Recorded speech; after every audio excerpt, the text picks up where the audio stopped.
ఫ్రెష్గా అయితే ఉన్నాయి ఉసిరికాయలు. సో కడిగి తింటాం, ఎందుకంటే డస్ట్ అనేది ఉంది.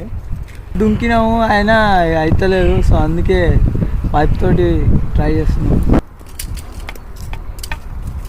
వా nice.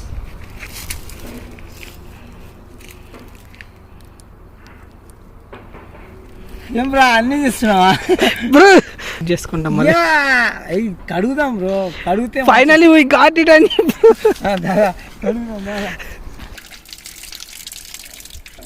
Friends finally we got it.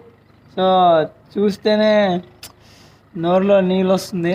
So taste చేసి మీకు చెప్తాం బ్రో. హెల్త్కి మంచిది. సో నేచురల్, డైరెక్ట్ కెమికల్ లేకుండా న్యాచురల్గా తీసుకున్నాం.